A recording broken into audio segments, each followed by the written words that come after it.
Voilà, bonsoir à toutes et tous. Donc, c'est le dernier rendez-vous de cette année, de ce cycle de cours consacré aux météorites et aux astéroïdes qui nous renseignent sur le tout début de l'évolution du système solaire. Donc aujourd'hui, on avait démarré avec la ceinture des astéroïdes en expliquant quelle est sa structure qu'on observe aujourd'hui. Et aujourd'hui, en conclusion, on revient à la ceinture des astéroïdes. Déjà, à la fin du premier cours, beaucoup d'entre vous m'ont demandé, oui, mais comment s'est formée la ceinture des astéroïdes? Est-ce que c'est une planète qui a éclaté ou une planète qui ne s'est pas formée, etc. Maintenant, grâce aux renseignements que les météorites nous donnent, on peut avoir quelques contraintes en plus pour essayer de comprendre comment la ceinture des astéroïdes a pris place avec la structure qu'on connaît. Parce que finalement, les météorites nous ont appris qu'en gros, il y a 6 grandes catégories de corps différents.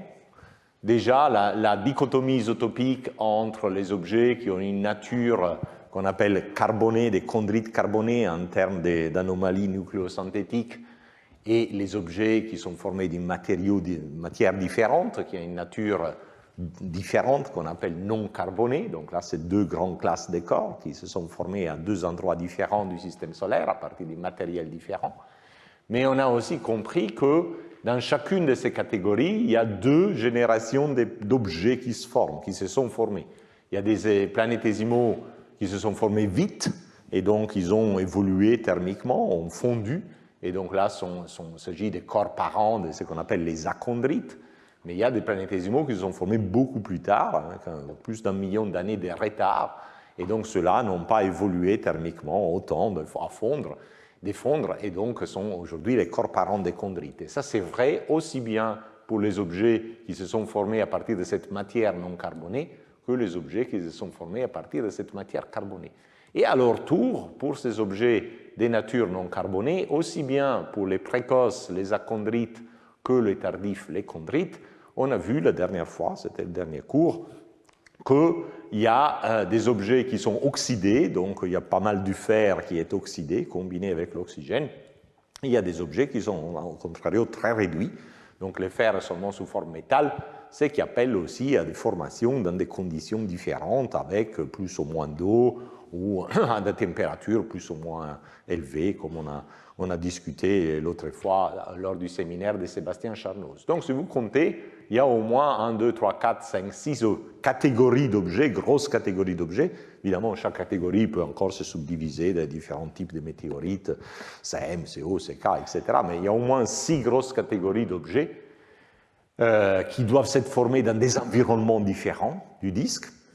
Et pourtant, aujourd'hui, ils se retrouvent tous dans la ceinture des astéroïdes, parce que c'est une chose qui est certaine, toutes les météorites viennent d'astéroïdes, entre Mars et Jupiter.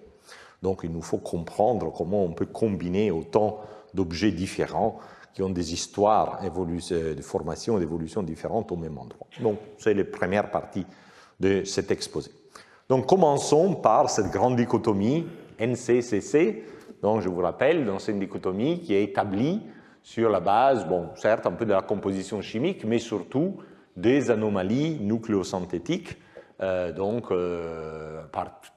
exemple, titane et chrome, qui montrent que les objets forment 2 groupes bien distincts, avec un trou au milieu, donc dichotomie, ce n'est pas un gradient, c'est une dichotomie, et donc ce qui suggère que ces objets se sont formés à partir de matières différentes, et on avait conclu, vu qu'il y a aussi bien des achondrites que des chondrites dans chaque catégorie, que c'est pas une question temporelle, donc certains objets se sont formés avant d'autres, se sont formés au même moment, mais ils doivent s'être formés à 2 endroits différents du disque, séparés par une barrière qui a empêché les matériels d'un réservoir d'envahir et s'homogénéiser avec les matériels de l'autre réservoir. Donc on avait dit que les objets carbonés doivent être plutôt formés dans la région des planètes géantes, au-delà de Jupiter, et les objets non carbonés plutôt en deçà de l'orbite de Jupiter, entre l'orbite de Jupiter et les soleils, sans malheureusement beaucoup plus de précision. Ces météorites-là sont associés spectralement à différents types d'astéroïdes, des astéroïdes qui ont des spectres plutôt carbonés, on l'avait vu lors du premier cours, donc du premier cours, d'un type spectral C, P, D, donc ici tous illustrés par ces courbes plutôt bleues, alors que les objets NC viennent plutôt d'objets, d'astéroïdes de type spectral S, V, A, R, représentés par des courbes jaunes et oranges. Donc ces diagrammes vous montrent, faits par Demeo et Cary, la masse totale d'objets de chaque catégorie spectrale en fonction de la distance au Soleil. Et donc vous voyez qu'aujourd'hui, dans la ceinture des astéroïdes, les astéroïdes qui ont une nature qui semble être associée à ces météorites qui initialement donc, viennent des planétésimaux qui se sont formés au-delà de Jupiter, se retrouvent dans la ceinture des astéroïdes presque au même endroit où se trouvent aujourd'hui des astéroïdes dont le type spectral les associe à des météorites NC, et donc ils se sont formés plutôt dans la partie interne du système solaire. Donc il nous faut avant tout comprendre quel mécanisme de transport a permis d'implanter des objets qui initialement étaient au-delà de Jupiter dans la ceinture des astéroïdes. Les autres objets, en principe, auraient pu s'être formés dans la ceinture des astéroïdes. Alors l'idée est essentiellement celle-ci, est que quand les planètes géantes commencent à grossir, donc Jupiter, Saturne, les autres, ben, commencent à disperser les planétésimaux autour d'elles. Donc ici, on voit une série de temporels, donc à différents temps, très vite, 5000 ans, 130 000 ans, 350 000 ans, 1,5 million. Donc on a un disque d'objets, un disque des planétésimaux, initialement sur des orbites circulaires, ça c'est la distance au Soleil, ça c'est l'excentricité, donc les objets se forment sur des orbites circulaires, mais dès que les planètes commencent à grossir, elles perturbent les objets proches et ils les envoient sur des orbites qui sont de plus en plus excentriques et écartées de la planète centrale. Donc certains objets sont envoyés vers l'extérieur, d'autres objets sont envoyés vers l'intérieur. Mais dès que les excentricités augmentent, les planétésimaux sont l'effet du frottement gazeux. Parce que sur une orbite elliptique, ils ne bougent pas du tout sur une trajectoire circulaire comme les gaz, donc leur mouvement est transverse au gaz, et donc les frottements gazeux deviennent très forts, ce qui fait que l'excentricité est amortie, et donc ces objets qui initialement deviennent excentriques, leur excentricité s'amortit, et ils tombent sur des orbites quasi circulaires, plus ou moins où était leur distance périhélique. Donc, par ces processus de dispersion par les planètes croissantes et amortissement dû au frottement gazeux, on peut prendre des objets qui initialement étaient ici et les injecter dans cette région hachurée, grise, qui est en fait la zone actuelle de la ceinture des astéroïdes. Donc, si vous suivez les couleurs, là, les couleurs représentent la distance initiale des objets au Soleil, donc les rouges, c'est plutôt des objets endogènes qui se sont formés dans la ceinture des astéroïdes, les verts, ça serait formé au-delà du bord externe, la ceinture astéroïde, près de ce qui sera à la fin l'orbite de Jupiter, les bleus foncés, les bleus clairs sont formés au-delà de Jupiter, voire de Saturne, et vous voyez qu'à la fin, dans la ceinture des astéroïdes, vous trouvez les objets locaux, mais aussi des objets verts qui étaient initialement plus près de Jupiter, et encore plus important, ces objets bleus foncés et bleus clairs, donc qui étaient initialement au-delà de Jupiter et qui se retrouvent dans la ceinture. Donc ça, c'est l'idée qui a été lancée par Raymond et Isidoro en 2017.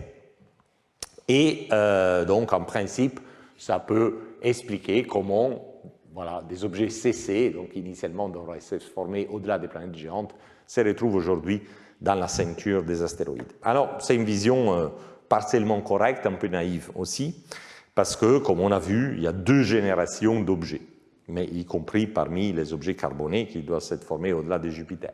Donc on a des objets différenciés et des objets chondritiques. Les objets différenciés se sont formés assez tôt. Par exemple, cet objet-là, qui est la plus grosse météorite qu'on a sur Terre, une météorite de fer, le météorite d'Oba en Namibie. Donc c'est une météorite de classe 4B, donc des natures CC. Si on part de la chronologie de leur différenciation en noyaux manteaux et des modèles thermiques, disons, sont des objets qui se sont formés il y a 600 000 ans, près d'1 million d'années, donc relativement tôt.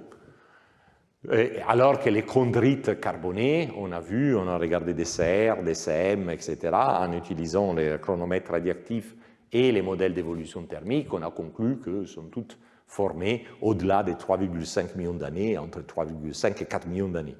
Donc les premiers objets, je veux bien qu'ils se sont formés, après les planètes étaient en formation et ils les ont dispersés, donc c'est tout à fait compatible avec les schémas qu'on a vus, un disque des planétésimaux, Jupiter et Saturne commencent à se former, ils les dispersent, mais ces objets-là qui se forment à la fin du disque, c'est clair que Jupiter et Saturne existaient déjà, hein, parce que si on doit encore commencer à former Jupiter et Saturne à 4 millions d'années, on est mal.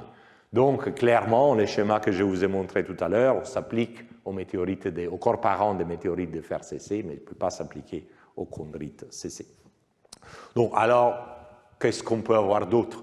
Est-ce que ces objets-là viennent de plus loin? Et ils se sont formés en même temps qu'Uranus et Neptune, qui certainement se sont formés après Jupiter et Saturne, parce qu'ils ont accrété beaucoup moins de gaz. C'est une possibilité, on ne peut pas trop l'exclure. Est-ce qu'ils étaient dans une région pas trop affectée par la formation des planètes géantes, mais ensuite les planètes géantes ont bougé, ont migré dans les disques vers la fin de la phase du disque des gaz? Peut-être aussi. Peut-être il y a une autre possibilité qui est souvent pas considérée, mais que je pense elle est très réaliste, et elle est la suivante, que quand vous formez les planètes, donc vous avez déjà des planètes déjà formées, les planètes changent la structure du disque de gaz. Donc ici, vous avez une image vue du haut du disque avec les couleurs représentent la densité du gaz, et là, les ronds colorés, c'est les 4 planètes, Jupiter, Saturne, Uranus et Neptune. Donc, qu'est-ce qu'elles font les planètes? Créent une dépression du gaz, donc une sorte de cavité dans les gaz, là où leurs orbites se trouvent, et le gaz est abondant seulement au-delà des planètes. Ici, vous voyez la même chose, mais plutôt une vision cartésienne. Donc, en fonction de la distance au Soleil, normalisée à la position de Jupiter, vous avez la densité du gaz. Donc, vous avez du gaz, beaucoup de gaz à l'intérieur de l'orbite de Jupiter, puis vous avez ce qu'on appelle un gap, un sillon, commun aux orbites de Jupiter et de Saturne. Et après, la quantité de gaz remonte au-delà de Saturne. Et quand Uranus et Neptune se forment, ça crée encore une déplétion du gaz. Donc, vous avez un sillon un peu moins profond à la localisation d'Uranus et Neptune. Et après, la densité du gaz reprend plus loin. Donc, quand vous avez des poussières encore dans les gaz, comme des chondres, des choses comme ça, elles sont très couplées avec les gaz. Donc, si les gaz peuvent subsister, les poussières peuvent subsister aussi. Donc, vous pouvez avoir des poussières entre les planètes, au voisinage des planètes, là, partout où il y a le gaz, il peut y avoir des poussières. Mais après, ces poussières, à un moment donné, collapsent pour former un planétésimal, hein, comme je vous ai expliqué il y a 2 fois. Et dès qu'on forme un planétésimal, les propriétés des frottements avec les gaz changent immédiatement. Alors que les poussières ont un nombre de Stokes qui est très petit, donc de l'ordre d'un millième d'une période orbitale, planétésimale, un nombre de Stokes qui est des dizaines de milliers de fois la période orbitale. Et donc, s'il y a des poussières qui sont stables, par exemple ici, dès que les poussières collapsent et forment un planétésimal, les planétésimales, immédiatement, il est instable. Ce diagramme, par exemple, vous montre, tout en présence du gaz, quel est les temps de vie dynamiques des objets en fonction d'où ils sont, avec les planètes placées, par exemple, à cet endroit. Donc, à chaque endroit, on a mis un planétésimal et on a vu combien de temps il faut pour que ce planétésimal soit délogé. Et vous voyez qu'il faut moins de 100 000 ans pour déloger les planétésimaux, partout qu'ils soient, entre les planètes géantes, et seulement au-delà de Neptune, les planétésimaux peuvent rester pendant des millions d'années, qui est la durée de vie du gaz. Donc, ce qui est possible pour les chondrites carbonées, je ne dis pas que c'est la réalité, mais c'est une possibilité, et qu'en fait, ces objets se forment tardivement entre les pattes des planètes géantes, donc entre les orbites des planètes géantes, là où il y a encore un peu de gaz et des poussières, et dès que les poussières collapsent et forment un objet, l'objet n'est plus stabilisé par les frottements gazeux, il est déstabilisé immédiatement, et donc certains sont envoyés à l'extérieur, mais ceux qui sont envoyés à l'intérieur, par le biais du frottement gazeux, peuvent être capturés dans la ceinture des astéroïdes. Alors, sur la capture d'astéroïdes, bon, on peut dire, OK, c'est que les astéroïdes, par ces mécanismes, sont capturés, mais il y a quand même les astéroïdes ont quand même une distribution caractéristique au sein de la ceinture des astéroïdes. Et donc, là-dessus, il y a un article très intéressant qui vient de paraître sur le journal Nature, qui cherche vraiment à comprendre la distribution actuelle des objets dans la ceinture. Et cet article conclut que, en fait, la distribution des objets capturés dans la ceinture ne dépend pas beaucoup d'où ils sont au départ, donc on ne peut pas vraiment utiliser la distribution de ces objets carbonés pour dire « Ah, ils se sont formés plutôt entre Jupiter et Saturne, au-delà de Saturne, dans la région d'Uranus et Neptune, au-delà de Neptune ». Ce n'est pas très sensible du point de départ. Par contre, elle est très sensible à la distribution du gaz dans la ceinture au moment où ces objets sont capturés. Alors, cet article regarde des objets, des astéroïdes, qui ont des spectres compatibles à deux classes de météorites carbonés prominentes, donc les CM et les CI. Alors, les CI, je vous rappelle, c'est ces météorites qui sont faites entièrement des matrices, qui ont la composition solaire. Les CM sont un peu différents, c'est toujours des chondrites carbonés, mais contiennent des chondres, des CAI, etc. Donc, sont un peu différentes. Et donc, là, vous voyez la distribution, c'est un histogramme, donc le nombre d'objets d'astéroïdes plus grands que 100 km qui ont un spectre compatible avec les météorites CM en vert et un spectre compatible avec les météorites CI en bleu en fonction de la distance au Soleil à partir de 2,1 unités astronomiques à 3,5 qui est l'étendue de la ceinture des astéroïdes. Et pour comparaison, en rouge, vous avez la distribution des astéroïdes de type S, que eux sont compatibles avec les chondrites ordinaires. Et ce que l'article fait remarquer est que clairement, cet histogramme vert et cet histogramme bleu sont différents. Donc, la distribution d'objets de nature CM et la distribution d'objets de nature CI sont différentes, ce qui implique que, donc, ils doivent avoir été injectés à des moments différents quand les gaz avaient une structure différente. En particulier, donc, en étudiant ce processus d'implantation, les auteurs ont réalisé que si la distribution du gaz, donc ça c'est un pointillé, c'est la distribution, la densité du gaz en fonction de la distance, était plutôt déclinée, plutôt comme une loi de puissance. Voilà. Alors, les objets qui sont initialement de la région des planètes géantes, peu importe exactement où, qui sont envoyés vers l'intérieur et récircularisés par la friction gazeuse, du fait qu'il y a beaucoup plus de gaz dans la partie interne que dans la partie externe, mais suivent un peu ces histogrammes-là, peu importe s'ils viennent d'au-delà des 10 UA ou en deçà des 10 UA, comme je disais, les points de départ n'est pas important. Mais donc, vous voyez qu'il y a beaucoup plus d'objets qui sont capturés près du Soleil qu'au cœur de la ceinture des astéroïdes. Et en revanche, si votre gaz a plutôt une distribution en forme de cloche, donc avec un maximum de densité, plus ou moins piqué, ben, du coup, ben, vous avez plus de gaz dans cette partie-là que dans la partie interne, et donc vous capturez préférentiellement là où le gaz est maximal. Donc vous avez plus de captures dans la ceinture des astéroïdes, moins de captures dans la partie interne.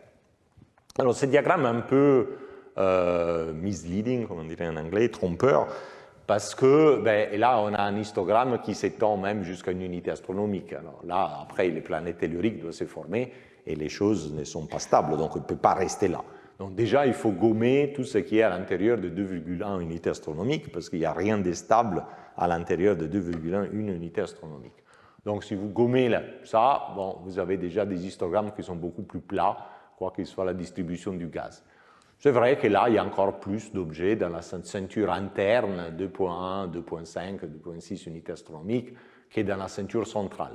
Malheureusement, les auteurs n'ont pas fait, c'est un vrai dommage, une simulation pendant toute l'âge du système solaire, parce que pendant l'âge du système solaire, il y a des choses qui se passent, il y a des zones qui sont faiblement chaotiques, qui donnent des diffusions, les planètes géantes, à un moment donné, changent d'orbite, donc ce qui, comme on verra, la deuxième heure, vont un peu perturber, vont beaucoup perturber la distribution des astéroïdes. Donc le fait que la plupart soient capturés dans la ceinture interne, ça ne veut pas dire qu'il devrait y avoir plus d'astéroïdes dans la ceinture interne aujourd'hui. Ils auraient pu être éliminés pendant 4 milliards d'années d'évolution, et ça malheureusement dans cet article n'est pas fait.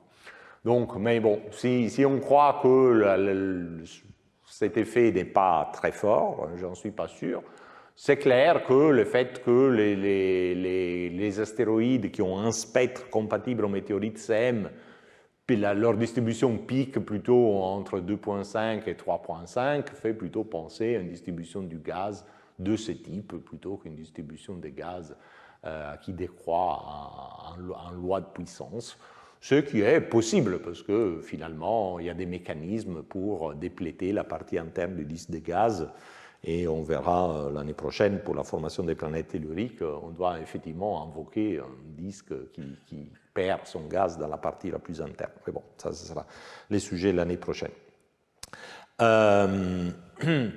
Donc, leur conclusion est que pour capturer ces astéroïdes de type carboné, surtout dans la partie centrale de la ceinture, les gaz nécessitent d'avoir une déplétion centrale, un maximum de densité dans la partie centrale de la ceinture, ce qui a du sens.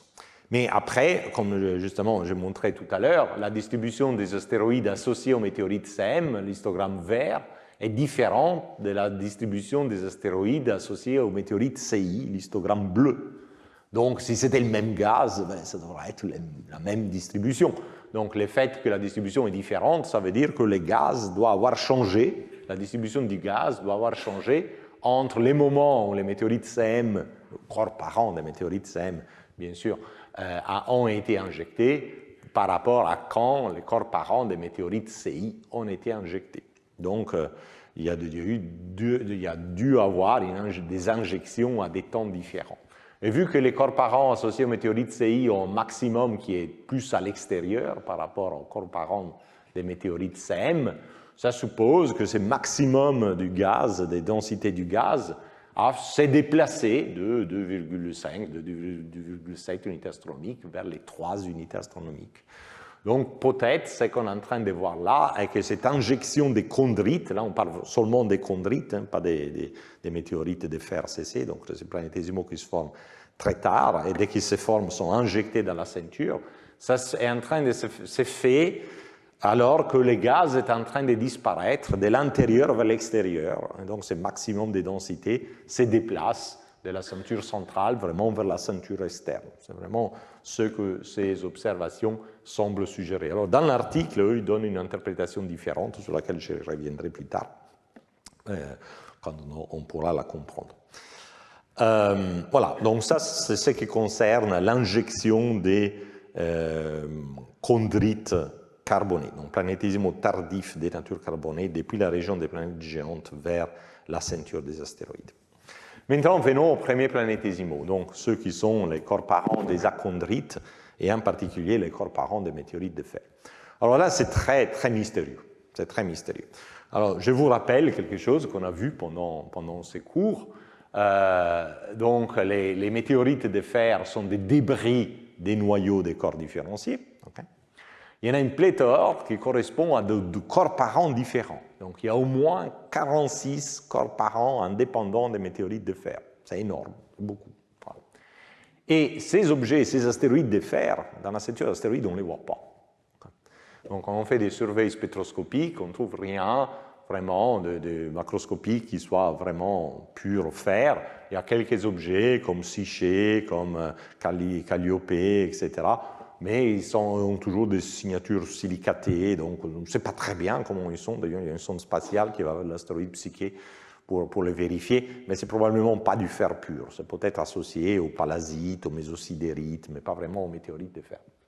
Et de toute façon, il y en a 2 ou 3, et pas 46. Donc, la force est constatée que ce corps parent des météorites de fer doit être petit, de façon qu'on ne peut pas les voir ou les caractériser spectroscopiquement. Parce que détecter des petits astéroïdes, c'est encore facile, mais les caractériser spectroscopiquement, c'est très très dur. Donc, en gros, s'ils sont plus petits d'1 kilomètre, voire plus petits que 100 mètres, ben, on n'a pas de caractéristiques spectrales pour les identifier. Donc, il est bien possible que la plupart des corps parents des météorites de fer soient petits. En fait, pas beaucoup plus grands que les météorites elles-mêmes, souvent. Voilà. Donc, ils sont très petits. Et ça, c'est intéressant à mettre en relation avec Vesta, parce que Vesta est le seul corps différencié, ou partiellement différencié, qui est intact dans la ceinture principale. Donc, on a, disons, un corps intact et une pléthore de corps qui ont été pulvérisés jusqu'à des fragments, pour avoir des fragments qui sont seulement très, très petits. Parmi les familles d'astéroïdes, donc on peut parler des familles d'astéroïdes lors de mon deuxième cours, dans les cours du professeur Nesvorny, si quelqu'un de vous l'a suivi. Donc c'est ce qui reste d'un astéroïde qui a éclaté dans la ceinture principale dans les derniers 3 milliards d'années à peu près. Et donc on voit toute une pléthore d'objets qui sont autour de ce corps qui a explosé. Donc il y en a une bonne centaine de ces structures dans la ceinture de l'astéroïde qui sont aujourd'hui identifiées. Eh bien, toutes viennent d'astéroïdes non différenciés. Il n'y a aucune famille qui montre que les objets ont des natures différentes, comme on s'attendrait si un astéroïde différencié avait une collision catastrophique, et donc il explose, on devrait voir une famille, donc bien reconnaissable à cause de la densité orbitale, dont certains objets ont une nature métallique, certains objets ont une nature basaltique, d'autres objets ont une nature de dunite, rien. À chaque fois qu'on voit une famille, on fait la spectroscopie, la famille est parfaitement uniforme et compatible avec une chondrite ou une autre. Voilà. Donc, c'est que tout ça suggère et que les premiers planétésimaux, les planétésimaux qui se sont formés d'abord et qui donc se sont différenciés, avaient une très grande probabilité de fragmenter. Il y en a un seul qui est resté intact et tous les autres ont explosé. Et ils doivent avoir explosé avant la mise en place de la ceinture d'astéroïdes actuelle. Autrement, on verrait ces familles d'objets qui ont éclaté et qui ont libéré les fragments de leur noyau. Et donc, il faut imaginer un scénario pourquoi les premiers objets ont une telle tendance à se fragmenter et avant que la ceinture de l'astéroïde se mette en place. En 2006, Bodke et al. On fait remarquer qu'en fait, il est beaucoup plus facile de casser collisionnellement des objets s'ils sont près du Soleil que dans la ceinture des astéroïdes. La ceinture des astéroïdes, finalement, les périodes orbitales commencent à être assez longues et les vitesses plutôt lentes. Donc, ce n'est pas si facile de casser systématiquement les objets, même dans une phase où on peut imaginer la ceinture des astéroïdes avait beaucoup plus de corps. Donc, par exemple, dans cette étude, on a pris comme cible des objets de 100 km et on a regardé la fraction qui peut demeurer intacte en fonction du temps, dans les premiers 10 millions d'années, qui correspond à peu près au temps d'éclatement des corps parents des météorites de fer, selon où sont ces objets. Et donc, si on les met dans la ceinture de l'astéroïde, même dans la ceinture de l'astéroïde interne, même un peu à l'intérieur de la ceinture de l'astéroïde interne, pardon, entre 1,5 et 2 unités astronomiques, vous voyez que tout au plus, la moitié des corps se fragmentent, mais une bonne moitié reste intacte. Et les collisions ont une vitesse relativement faible, de l'ordre de 8 km par seconde. Donc, ce n'est pas si facile de pulvériser un objet et casser l'objet complètement jusqu'à son noyau. Mais par contre, si les planétésimaux sont plus à l'intérieur, sont, disons, entre une unité astronomique et demie, disons, entre la Terre et Mars, on se retrouve entre Mercure et la Terre, alors là, l'environnement collisionnel est beaucoup plus sévère parce que les périodes orbitales sont beaucoup plus courtes et les vitesses sont beaucoup plus grandes. Donc là, vous avez, par exemple, entre la Terre et Mars, 90% des objets se cassent en 10 millions d'années. Seulement 10% peut demeurer intact. Et si vous vous mettez entre Mercure et la Terre, c'est 99% des objets qui sont détruits collisionnellement en 10 millions d'années. Et seulement l'1% demeure intact. Et les vitesses deviennent plus grandes au prorata de la vitesse orbitale, donc à 10, 12 km par seconde, donc c'est des collisions beaucoup plus destructives et qui peuvent donc expliquer la destruction de ces planétésimaux et l'extraction des fragments de leur noyau. Donc cet article était un véritable précurseur, avait proposé que, alors que les astéroïdes, les chondritiques, les corps parents chondritiques se forment dans la ceinture des astéroïdes, tous les corps parents des météorites de fer se sont formés dans la région des planètes telluriques.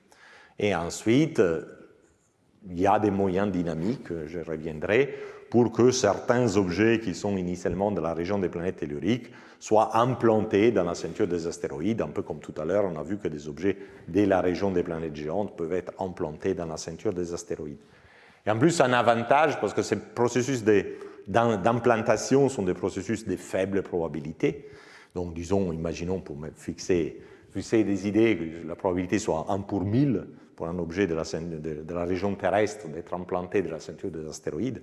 Donc si un objet reste intact, bon déjà il n'y a pas beaucoup d'objets qui restent intacts, mais pour chaque objet intact, il y a une probabilité sur 1000 d'être implanté dans la ceinture des astéroïdes. Mais pour chaque objet qui est détruit, s'il est détruit en 1000 morceaux, et la probabilité d'implantation est 1 sur 1000, vous êtes sûr statistiquement qu'il y a un fragment implanté dans la ceinture. Donc les processus d'implantation étant à faible probabilité, introduit un biais en faveur des fragments des corps détruits et contre les corps qui ne sont pas détruits et restent individuels. Donc c'était vraiment une idée très convaincante qui a pris de l'ampleur dans la littérature. Jusqu'où on a découvert la dichotomie isotopique. Et là, on s'est aperçu, vous vous souvenez des cours de la dichotomie isotopique, que même les corps parents, même les météorites de fer, donc les symboles qui ici sont pleins, ils montrent une dichotomie isotopique. Ici, dans les isotopes de molybdène, certains météorites de fer tombent bien dans les groupes des objets non carbonés, d'autres tombent dans les groupes des objets carbonés. Donc clairement, ils ne peuvent pas tous s'être formés dans la région des planètes telluriques, parce que sinon ils seraient formés à partir de la même matière. Donc ça doit être plus compliqué que ce que Bottky l'a montré. Et plus récemment, c'est ce que j'ai montré la dernière fois, on a montré, donc Grégoire et al. Ont montré que même pour les objets non carbonés, il y en a qui sont relativement oxydés, alors qu'il y a d'autres objets qui se forment dans la région des planètes telluriques, comme les aubrites, les chondrites instatites, et même probablement les précurseurs de la Terre, qui sont très réduits. Donc, encore une fois, ce n'est pas possible que tous ces objets viennent de la même région, sinon ce sera identique. Et pourtant, la région des planètes telluriques semble être le seul endroit où on puisse facilement pulvériser les objets, les casser et les réduire en petits morceaux. Donc, il y a un paradoxe. Donc, le seul endroit où on peut comprendre la destruction des corps parents est la région des planètes telluriques, mais leur nature nous dit que pas tout le monde peut être né dans la région des planètes telluriques. Comment on sort de ce problème? Il faut un mécanisme qui prenne les premiers planétésimaux, où qu'ils soient, et soit capable de les transporter dans la région des planètes telluriques, où ils peuvent se casser, avant de les réinjecter leurs fragments dans la ceinture des astéroïdes. Et comment faire ça? Par un processus qui est le balayage des résonances séculaires. Alors, qu'est-ce que c'est une résonance séculaire? J'avais expliqué l'année passée, je l'ai réexpliqué au début de cette année. On y va à nouveau. Donc, les orbites de tout le monde, qu'ils soient des astéroïdes, des comètes, des planètes, ne sont pas fixes, mais tourne autour du Soleil. Donc l'objet tourne autour du Soleil sur son orbite, mais l'orbite aussi tourne autour du Soleil. Les périhélies tournent en sens anti-horologique, et les nœuds, la longitude du nœud tourne dans les sens horologiques. Donc par exemple, si vous prenez les systèmes Jupiter et Saturne aujourd'hui, les périhélies de Jupiter tournent autour du Soleil avec une fréquence qu'on appelle G5, et les périhélies de Saturne tournent avec une fréquence qu'on appelle G6, et les deux nœuds de Jupiter et de Saturne sont anti-alignés, et les deux tournent précessent avec une fréquence qu'on appelle S6. Bon. Les astéroïdes, pareil, leur orbite n'est pas fixe, leur périhélie tourne avec une fréquence qu'on appelle G, qui dépend de d'où se trouve leur demi-grand axe, leur excentricité, leur nœud aussi, voilà. En général, les astéroïdes, dans la ceinture des astéroïdes, aujourd'hui, précessent plus vite que les planètes. Okay. Et quand il y avait encore du gaz dans les disques protoplanétaires, il y avait, en plus du frottement gazeux, mais ça nous importe peu, mais il y a la gravité du gaz, les potentiels gravitationnels du disque du gaz. Et les potentiels gravitationnels du disque du gaz ralentissent la précession des orbites des astéroïdes. Ils sont immergés dans les disques de gaz. Et les rend plus lents, donc la précession des astéroïdes dans les disques de gaz est plus lente que la précession de Jupiter et de Saturne. Et ceci est vrai aussi bien si les planètes géantes étaient sur les orbites actuelles, ce qui est très improbable, mais aussi si les planètes géantes étaient en résonance, comme elles devraient l'être, parce que dans un disque de gaz, à cause des migrations, les planètes se calent en chaîne de résonance, vous vous souvenez mon dernier cours de la première année. Bon, si Jupiter et Saturne sont en résonance 2-1, donc à l'époque, Jupiter faisait 2 tours autour du Soleil quand Saturne faisait 1 tour, ce qui est une configuration très probable dans les disques des gaz, mais c'est vrai aussi. Donc, dans les disques des gaz, les astéroïdes précessaient moins vite que les planètes. Quand les gaz disparaissent, les astéroïdes précessent plus vite que les planètes. Qu'est-ce que ça veut dire? Que pendant que les gaz disparaissent, à un moment donné, on a un moment magique où la précession de l'orbite de l'astéroïde est la même que la précession de l'orbite de ces 2 planètes, Jupiter et Saturne. Et quand donc les taux de précession sont les mêmes, on dit qu'on est en résonance séculaire. Donc, au fur et à mesure que les gaz disparaissent, il y a cette résonance séculaire qui se déplace et à un moment donné, chaque astéroïde de la ceinture principale devient en résonance avec la planète. Et quand ceci a lieu, une résonance séculaire entre les périhélies implique une augmentation soudaine de l'excentricité de l'orbite. Donc, ce qui se passe est ceci, donc c'est un article en voie de publication d'un groupe chinois. Donc, ça me fait beaucoup de plaisir parce que c'est un article très sophistiqué. Et ça fait plaisir de voir que bon, la Chine, qui jusqu'à présent a investi beaucoup dans les sciences technologiques, commence vraiment à sortir des articles d'excellence, même dans les domaines des sciences fondamentales, donc son directe application économique. On dit vraiment que le pays est en plein développement. Donc ici, vous voyez ce qui se passe quand les gaz sont en train de disparaître. Donc, on est dans une phase ici où la résonance séculaire est arrivée jusqu'ici. Donc, à la localisation de la résonance séculaire, vous avez que, tous les astéroïdes qui se trouvent en résonance séculaire montent en excentricité. Donc, ça, c'est l'évolution des astéroïdes qui montent en excentricité dès qu'ils voient la résonance séculaire.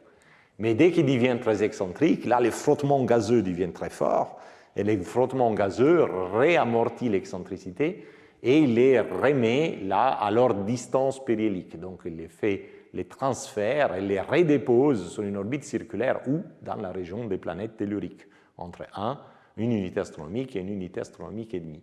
Et à fur et à mesure que la résonance avance, de plus en plus d'astéroïdes sont envoyés à haute excentricité et réamortis pour être redéposés dans la région des planètes telluriques. Il se trouve que pendant que notre groupe d'amis chinois proposait cet article, nous on était en train de faire les mêmes études. Et donc, je vous montre une animation de notre groupe, mon postdoc, Max Goldberg. Donc, qu'est-ce que vous voyez ici? Vous voyez les astéroïdes des planétésimaux initialement sous des orbites circulaires, ça c'est l'excentricité, ça c'est l'inclinaison en fonction du demi-grand axe, donc initialement sous des orbites circulaires et sur les plans du disque, bien sûr. Là-haut, il devrait y avoir les temps qui... Bon, quelque part, il doit y avoir les temps qui est indiqué. Donc, on va faire tourner l'animation. Regardez bien surtout les panneaux de gauche, parce que le panneau de droite ne fait rien. Voilà, c'est parti. Donc, pendant un moment, il n'y a rien qui se passe. Là, c'est le temps qui court. Et puis, il y a cette résonance qui arrive. Voilà, vous avez vu, tous les objets sont partis à haute excentricité, réamortis par les gaz, et ils ont été transférés de la ceinture des astéroïdes vers la région des planètes telluriques. Je peux le montrer à nouveau parce que ça se passe plutôt vite. Voilà, donc pendant un certain temps, rien ne se passe, mais les gaz sont en train d'être réduits, et donc la résonance arrive, voilà, paf, les astéroïdes montent en excentricité et sont retransférés dans la région des planètes telluriques en inclinaison. Il n'y a pas d'excitation parce que c'est une résonance séculaire qui implique les périhélies et pas les nœuds. Donc, revenons à l'étude de nos collègues chinois. Donc, eux, ils montrent donc tout astéroïde, initialement dans la ceinture des astéroïdes, selon où ils se trouvent, sont balayés par cette résonance. Ceux qui sont initialement plus loin sont balayés d'abord. Ceux qui se trouvent un peu plus proches de nous, disons vers l'une et 2 unités astronomiques et demie, sont balayés un tout petit peu plus tard. Mais tout le monde monte à grande excentricité et après l'amortissement dû au gaz, les transfère dans la région des planètes telluriques. Pendant cette phase de montée en excentricité et transfert, vous avez que les vitesses relatives des collisions montent en flèche. Donc, initialement, dans les premiers millions d'années, il n'y a rien qui se passe, parce que là, voilà, tous les objets sont encore là. Mais après, dès que la résonance passe, donc que les transferts commencent, l'excentricité monte, et vous voyez que les vitesses des collisions montent à 10-20 km par seconde, ce qui permet une fragmentation efficace. Et les diagrammes en dessous montrent les nombres de collisions Alors là, j'ai enlevé l'échelle parce qu'évidemment, le nombre de collisions dépend aussi de quantité d'objets qu'il y avait. Donc il y a un certain arbitraire, mais c'est l'évolution relative. Initialement, il n'y a pas de collision du tout, et pendant les transferts, il y a des collisions donc, à haute vitesse. On se retrouve donc, à la suite de ce balayage de résonance séculaire, que tous les corps qui initialement étaient dans la ceinture des astéroïdes ont été transportés dans la région des planètes telluriques, entre une unité astronomique et une unité astronomique et demie. Et là-dedans, il y a les planètes telluriques qui sont en train de se former. Je ne vais pas trop dévoiler comment, parce que ça sera pour l'année prochaine. Mais le résultat est qu'avec les planètes telluriques qui se développent, elles aussi, comme les planètes géantes, dispersent les objets. Et dispersent les objets, certains vers le Soleil, bon, ils tombent dans le Soleil, ils sont perdus, d'autres sont dispersés vers l'extérieur. Alors, ces objets-là donc, repartent vers l'extérieur, encore une fois, sur des orbites très excentriques. Donc, ça veut dire que les vitesses des collisions, parce que les orbites sont excentriques, sont à nouveau très, très grandes. Donc, on a là des vitesses de collision qui peuvent même monter à 30 km par seconde, même si la moyenne est plutôt de l'ordre de 10-15. Et aussi beaucoup de collisions, un peu moins, parce qu'il y a une dispersion, donc il y a plus de volume, mais il y a quand même pas mal de collisions. Donc là, c'est vraiment les moments, tout ça, où on peut casser en profondeur ces objets qui se sont formés très vite. Et évidemment, bon, on les casse, mais on n'est pas dans la ceinture de l'astéroïde. Voilà. C'est cette dispersion due aux planètes telluriques envoie les objets sur une courbe de ce type qui rate la ceinture de l'astéroïde. La ceinture de l'astéroïde est à plus faible excentricité. Donc on les fragmente tous à l'extérieur de la ceinture de l'astéroïde. Et après, il faut un mécanisme qui, pour certains de ces objets, donc avec une probabilité même petite, est capable de réduire les excentricités. Et du coup, si certains objets ont leur excentricité réduite, du coup, ils descendent verticalement et s'implantent dans la ceinture des astéroïdes. Et on verra dans la deuxième heure que l'instabilité des planètes géantes permet tout à fait de faire ça. Donc, on a là un mécanisme de transport de la ceinture des astéroïdes vers cette région où les choses se cassent facilement et un mécanisme de réinjection à faible probabilité qui peut permettre aux objets de se retrouver aujourd'hui, aux débris de se retrouver aujourd'hui dans la ceinture des astéroïdes.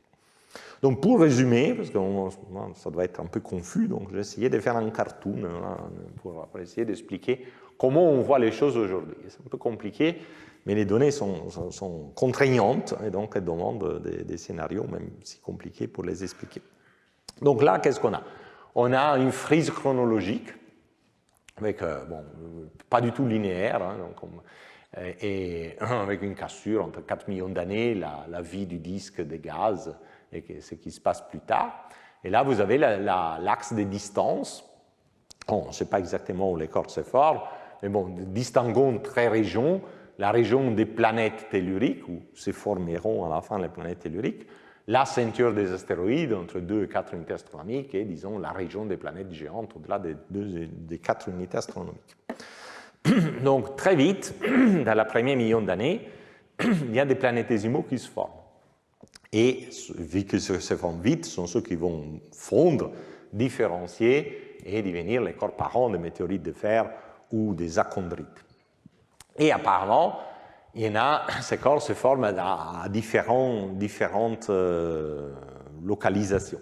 Il y a des objets qui doivent se former dans les systèmes solaires très internes, probablement près de la ligne de condensation des silicates, et sont donc des objets de nature non carbonée et réduits, parce qu'ils se forment dans un disque très chaud, il n'y a pas d'eau du tout, et la température descend doucement.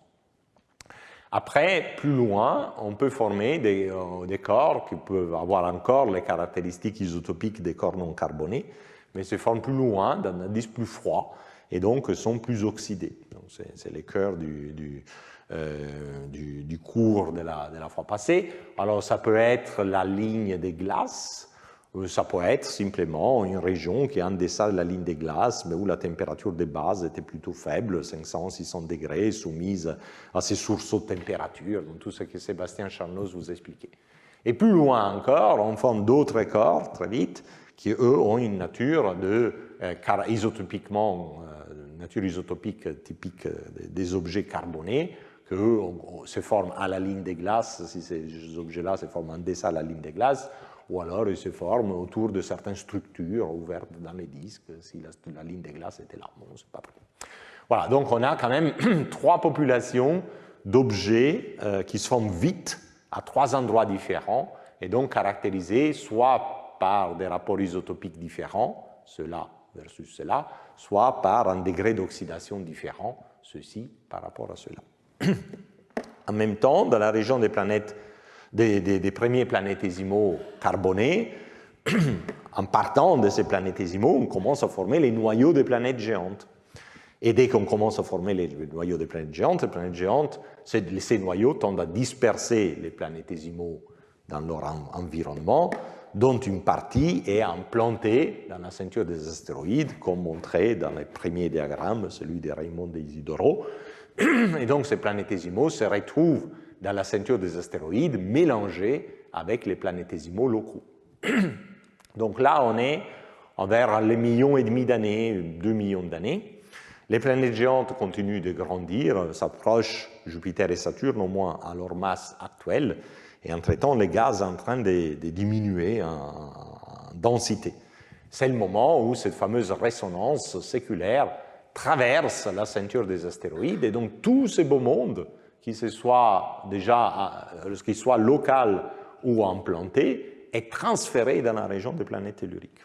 C'est un diagramme que je vous ai montré tout à l'heure des Chinois. Donc tout le monde se retrouve ici, dans la région des planètes telluriques, planétésimaux locaux, planétésimaux formés dans la ceinture des astéroïdes, planétésimaux formés dans la région des planètes géantes.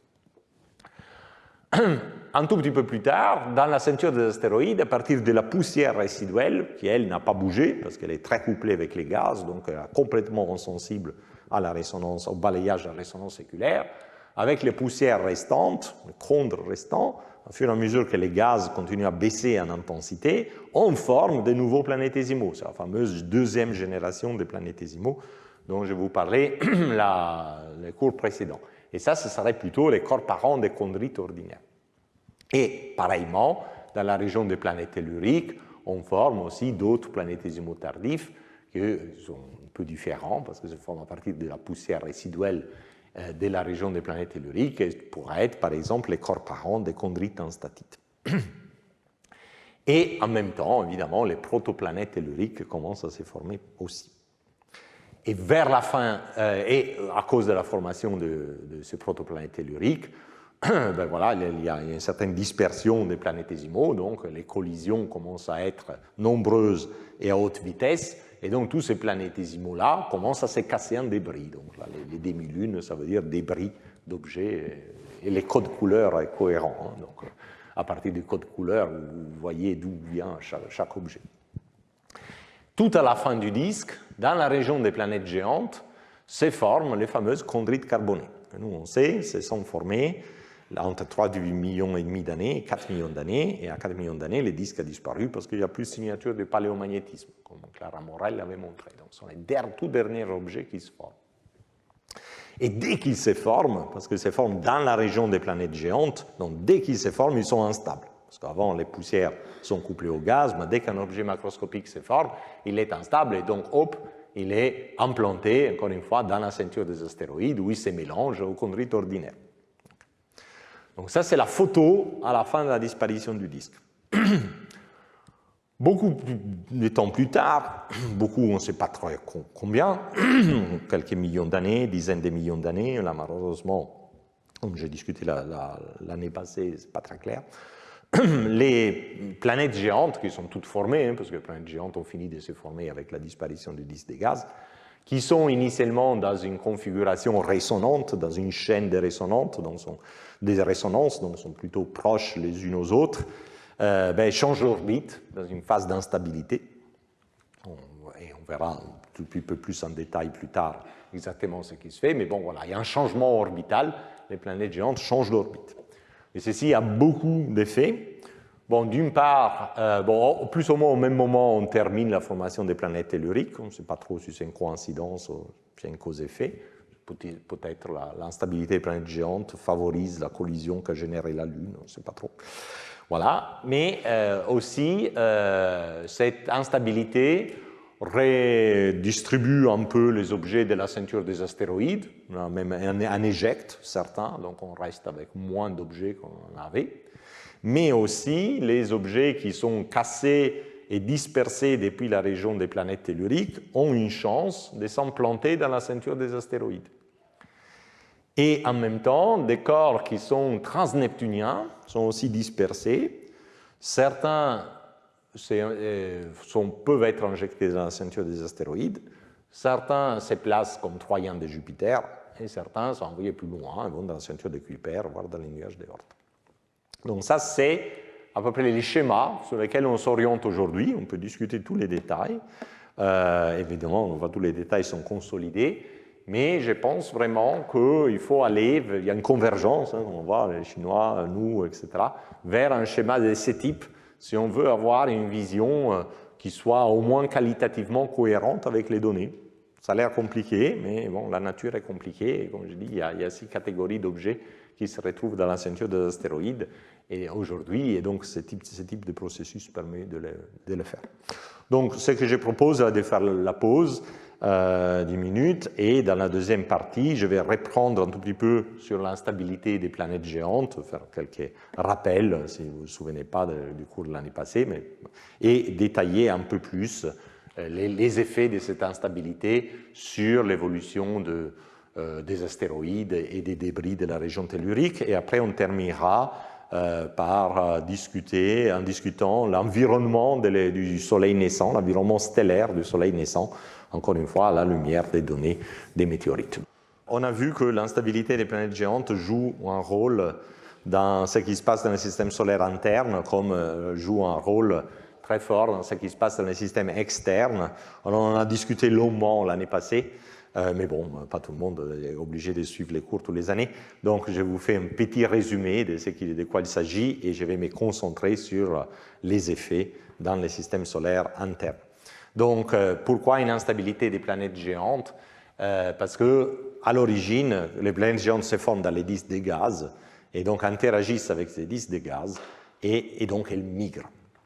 Et en migrant, elles se parquent sous des orbites qui sont forcément différentes des orbites actuelles. Donc la compréhension qu'on a aujourd'hui est que les planètes, quand elles se forment, donc, commencent à migrer vers l'intérieur. Donc là, vous avez la distance à l'étoile par rapport au temps. On est encore dans les disques de gaz. Donc en rouge, vous avez Jupiter, en bleu Saturne, en vert Uranus, en mauve Neptune. Donc, elles se forment quelque part, on ne sait pas vraiment où elles se forment, en fait, elles se forment aussi en migrant, mais elles migrent. Et en migrant, elles s'approchent, parce qu'en fait, Jupiter est la planète la plus lourde, donc c'est qu'il bouge moins vite, parce qu'elle ouvre un sillon dans les disques. Saturne, déjà, se déplace plus vite, donc a tendance à s'approcher à Jupiter. Uranus et Neptune ont vraiment les masses qui maximisent leur vitesse d'émigration, et donc s'approchent de Jupiter et de Saturne. Quand les planètes s'approchent entre elles, elles se verrouillent dans des résonances de moyens mouvements, là où les périodes orbitales sont un rapport des nombres entiers. Et il y a plusieurs résonances qui peuvent tomber, ça dépend des vitesses relatives des migrations. Et comme Philippine Griveaux nous avait montré l'année passée, dans un disque à faible viscosité, il y a plusieurs indices observationnels pour dire que les disques à un moment donné ont une très faible viscosité, Saturne a tendance à rentrer en résonance 2-1 avec Jupiter, donc la période de Saturne est 2 fois la période de Jupiter. Jupiter fait 2 tours autour du Soleil pendant que Saturne en fait 1. Et Uranus et Neptune, finalement, se calent aussi en résonance avec Saturne et avec eux-mêmes. Donc, par exemple, ici, Uranus va en résonance 3-2 avec Saturne, donc Saturne fait 3 tours pendant qu'Uranus fait 2 tours. Et Neptune va en résonance 4-3 avec Uranus, donc fait 4 tours. Uranus fait 4 tours autour du Soleil pendant que Neptune en fait 3. Alors, ce n'est pas des résonances uniques, il peut y avoir d'autres résonances, mais il y a forcément résonance. Et d'ailleurs, cette rentrée en résonance fait si que la migration s'arrête. Et ça, c'est vraiment la clé de notre système solaire et explique pourquoi les planètes géantes sont restées loin et n'ont pas migré plus près du Soleil. La plupart des planètes des masses de Jupiter, c'est plutôt une unité astronomique autour des autres étoiles. Notre Jupiter est à 5 unités astronomiques, c'est grâce à ça qu'on est ici, parce que si Jupiter était venu à notre place, ça serait vite barré, parce que Jupiter est plus grand. Donc voilà, donc ça c'est vraiment quelque chose qui est aujourd'hui bien accepté dans toute la communauté, je dirais c'est inévitable. Le problème est que cette configuration orbitale n'a rien à voir avec la configuration orbitale des planètes géantes aujourd'hui. Les planètes géantes ici sont très rapprochées les unes aux autres. Vous voyez, si Jupiter est 5 unités astronomiques, Neptune se trouve à 10. Aujourd'hui, Neptune est à 30, et Uranus à 20, et Saturne est à 10, et Jupiter à 5. Donc les planètes sont beaucoup plus séparées. Sortiraient même de ces diagrammes. La configuration orbitale d'aujourd'hui sort de ces diagrammes. Et en plus, là, les périodes sont en rapport des nombres entiers. Aujourd'hui, il n'y a pas de relation de résonance entre les planètes géantes du tout. Donc, si ça, c'est la configuration orbitale que les planètes géantes, de façon naturelle, acquièrent dans un disque de gaz, ben, il faut quelque chose qu'une fois que le gaz est parti, il transforme les orbites pour le faire devenir comme les orbites d'aujourd'hui. Et ça, c'est l'instabilité des planètes géantes. Donc, l'idée est que au-delà de Neptune, donc les planètes géantes sont en résonance dans les disques de gaz, ça c'est votre disque de gaz. Au-delà de Neptune, il y a beaucoup de petits corps, ça forme un disque de petits corps assez massif totalement. Les objets individuellement ne sont pas très grands, au maximum la taille des Plutons, mais tout ensemble, peut-être une vingtaine de masses terrestres. Donc à un moment donné, les gaz disparaissent, jusqu'à quand les gaz est là, les planètes sont maintenues en résonance, on ne peut pas sortir leur résonance. Quand le gaz s'en va, cette action du gaz sur les planètes disparaît, et les planètes peuvent devenir instables par elles-mêmes ou en interagissant avec ces disques des petits corps. Donc là, je vous montre une animation de ce qui se passe, il y a le temps qui tourne là-haut. Donc l'interaction entre les planètes et les petits corps commence à changer les orbites des petits corps, mais en retour, les orbites des planètes changent, et à un moment donné, les planètes deviennent instables, se rencontrent entre elles, et leurs orbites se transforment, et en particulier, les planètes s'écartent. Donc vous voyez, par exemple, Uranus est atterri à 20 unités astronomiques, Neptune atterrit à 30 unités astronomiques, là où elles sont, et acquiert aussi une certaine excentricité. Donc Jupiter et Saturne ne sont pas exactement sur des orbites circulaires, mais sont sur des orbites légèrement excentriques, et ces mouvements, cette instabilité montrent bien ce qui s'est passé. Je la montre encore une fois. Donc disparition du gaz, interaction avec les petits corps, les planètes sont tous ensemble. Dès que l'instabilité a lieu, paf, les orbites se séparent et vont là où elles sont aujourd'hui. Donc l'instabilité des planètes géantes est vraiment le trait d'union entre les orbites initiales des planètes géantes, initiales ça veut dire à la fin de la vie du disque, et les orbites actuelles. C'est incontournable. Cette instabilité restructure tout le système externe, système solaire externe. C'était l'objet de tous les cours de l'année passée. On a vu que c'est lors de l'instabilité que donc, ces disques initialement transneptuniens est dispersé. Une partie atterrit dans ce qu'on appelle aujourd'hui la ceinture de Kuiper. Il y a un disque dispersé qui se forme aussi, qui va former d'objets sur des orbites elliptiques qui ont les périhélies près de la position de Neptune, près des 30 unités astronomiques, mais l'aphélie qui peut être très loin, des centaines ou des milliers d'unités astronomiques. Certains vont tellement loin que les étoiles, le potentiel de la galaxie a perturbé leurs orbites et a formé un nuage d'objets, dont certains ont même une orbite rétrograde par rapport au Soleil, qu'on appelle les nuages d'Oort. Et aujourd'hui, les comètes à longue période viennent du nuage d'Oort, les comètes à courte période viennent de ce scatter disk, ou disque dispersé. Mais une partie des objets sont aussi capturés autour des planètes, comme des satellites qui tournent autour des planètes, aussi sur tout type d'orbite, prograde, rétrograde, excentrique, circulaire. Et certains aussi sont capturés comme troyens, donc objets qui partagent la même orbite de la planète, troyens de Jupiter et troyens de Neptune. Sans doute, il y avait eu aussi des objets capturés comme troyens de Saturne et d'Uranus, mais ne sont pas stables sur des temps longs et donc sont partis depuis longtemps. Donc ça, c'était en gros, en 3 minutes, le résumé du cours l'année passée. Qu'est-ce qui se passe dans la partie interne? Et ça, l'année passée, on ne l'avait pas vu du tout. Cette secousse, c'est une véritable secousse sismique, hein, une planète géante qui change d'orbite, c'est une véritable secousse sismique, évidemment, a un effet très fort sur la ceinture des astéroïdes. Par exemple, donc, initialement, si vous avez des astéroïdes plutôt sur des orbites circulaires et coplanaires, donc là c'est l'excentricité en fonction de la distance, inclinaison en fonction de la distance, comme tout objet qui se forme, doit se former sur des objets, sur des orbites circulaires et coplanaires. Donc disons, ça c'est un disque que vous pouvez imaginer des chondrites, voilà, d'objets qui se forment dans la ceinture des astéroïdes. Juste avant l'instabilité, bon, certes, il y a les perturbations planétaires, donc les orbites ne restent pas parfaitement circulaires et coplanaires, mais ce n'est pas grand-chose. Et ça, c'est ce qui se passe juste après l'instabilité. Donc vous avez vraiment une explosion de la ceinture des astéroïdes avec les excentricités et les inclinaisons qui en gros peuvent acquérir toutes les valeurs possibles. L'excentricité est entre 0 et 1 en étant un segment qui tape dans le Soleil et les inclinaisons peuvent facilement monter vers les 40-50 degrés au-dessus, après c'est instable, donc les objets disparaissent.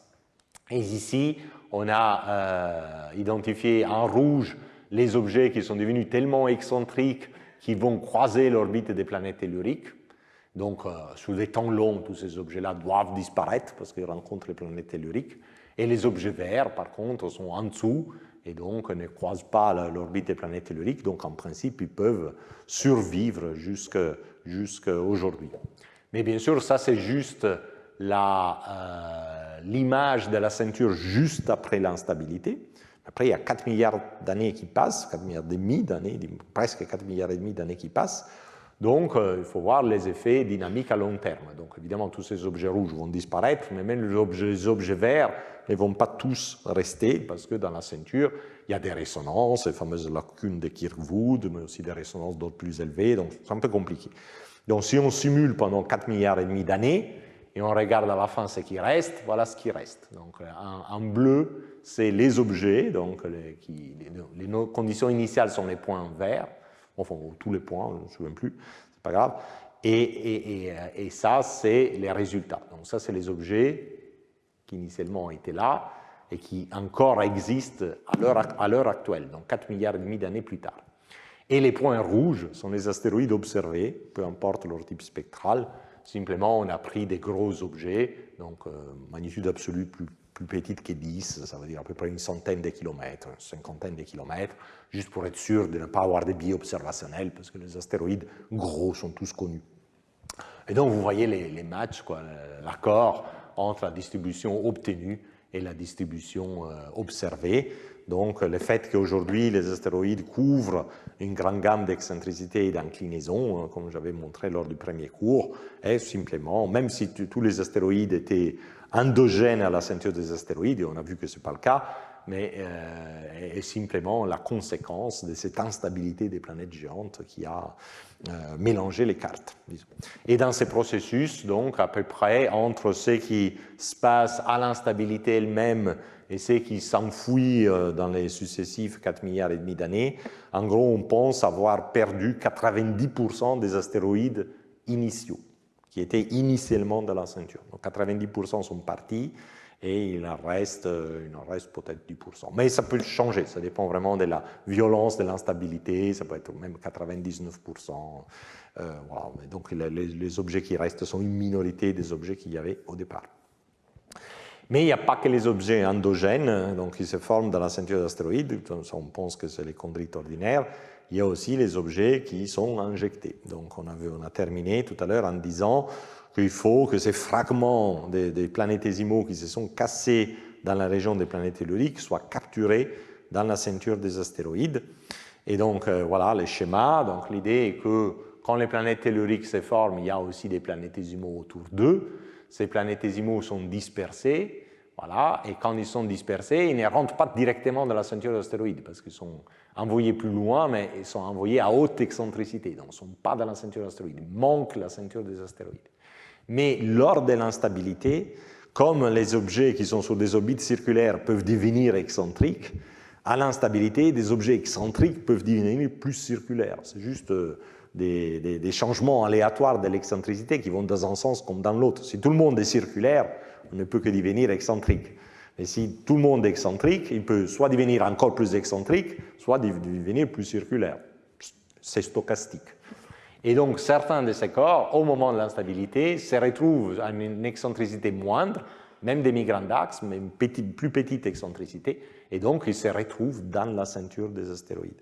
Et ça, c'est le mécanisme d'implantation primaire d'objets qui se trouvent dans la région des planètes telluriques ou leurs fragments dans la ceinture des astéroïdes. Et ça, c'est le résultat d'une simulation numérique. Avant l'instabilité, vous avez juste des disques dispersés par les planètes telluriques qui volent au-dessus de la ceinture des astéroïdes, qui est ici en bas. Et après, vous avez l'instabilité, donc toutes ces excentricités bougent vers le haut, vers le bas, beaucoup d'objets sont éliminés, certains sont recircularisés, peuvent rentrer dans la ceinture des astéroïdes. Donc, quelle est l'efficacité de l'injection? Mais dépend de quand l'instabilité a lieu. On ne sait pas, très bien. Donc, si l'instabilité a lieu très vite, c'est un peu dommage, parce que les objets qui se trouvent dans la région des planètes telluriques, ici les points noirs, n'ont pas encore eu le temps de se disperser beaucoup en demi-grand axe en excentricité quand l'instabilité a lieu.